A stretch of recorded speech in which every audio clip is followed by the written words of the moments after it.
이준석 후보가 경제를 잘 알고 있구나라고 많은 사람들이 착각하는 이 승수 효과가 뭔지, 한계 소비 성향이 어떻게 작동하는지 이거에 대한 팩트 체크가 좀 필요하다고 봐요. 그 지점에서는 이제 호텔 경제라고 얘기하는데 이제 두 가지 문제를 지적합니다. 저 호텔 경제를 뭐냐면 뭐라고 문제 지적하냐면 자, 저 그림에 보시면 자, 10만 원에 예약을 합니다. 호텔에. 그러면 10만 원을 호텔에서 침대를 주고 구입하잖아요. 10만 원이 쉽게 말해서 돌아다니는 구조예요. 근데 저걸 보면서 이제 첫 번째 문제는 10만 원으로 고정돼 있는데 경제가 성장하는 거냐. 많은 분들이 보기에 그렇네. 다 10만 원이 돌아다니는데 어떻게 경제 성장하는 거지? 사실은 저 구조상 경제는 무조건 성장하게 돼 있어요. 이유는 뭐냐면 첫 번째는 뭐냐면 이제 GDP는요.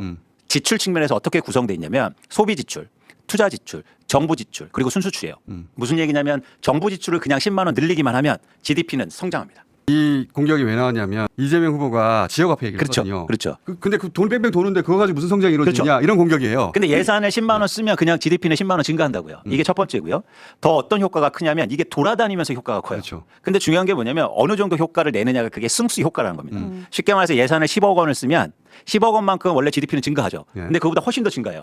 근데 그 증가하는 규모가 한계 소비 성향에 따라서 달라집니다. 쉽게 말해서 정부가 10억 원을 쓰면 누군가 소비를 그중에서 8억 원을 하잖아요. 그럼 한계 소비 성향이 0.8이잖아요. 그럼 얼마가 증가하냐면 계산상 5배가 증가하게 돼 있어요. 그러니까 50억 원이 증가해요. 그렇기 때문에 한계 소비 성향에 따라서 정부의 지출이 GDP에 미치는 영향을 결정합니다.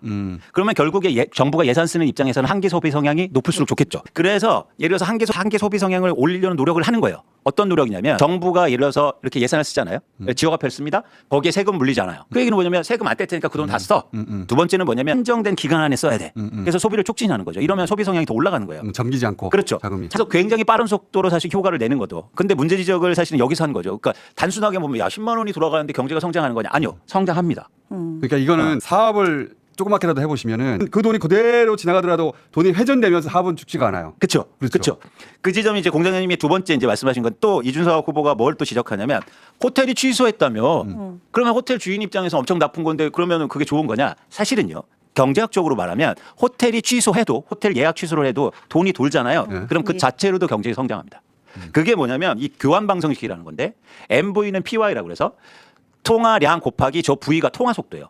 저게 물가와 Y는 GDP거든요. 저걸 결정합니다. 그러니까 뭐냐면 돈을 화폐 유동 속도라는 거 일정 기간 동안 돈의 주인이 얼마나 바뀌었느냐예요. 10만 원짜리가 예를 들어서 2명 바뀌었느냐, 3명 바뀌었느냐. 이 속도가 빨라지잖아요. 그럼 자체로도 경제는 성장하게 돼 있어요. 그렇지. 그건 사업을 해보면 금방 알아요. 그렇습니다. 돈이 돈다는 거 표현이 딱 저걸 두고 하는 말이거든요. 맞습니다. 근데 이거를 간과하고 그냥 그 용어만 쓰면서 한계 소비 성향이 이리면 말든 그러니까 책상머리에서 상대를 공격하기 위해서 저걸 끌어와서 그런 거예요. 실제 경제가 어떻게 돌아가는지 모른다는 얘기입니다.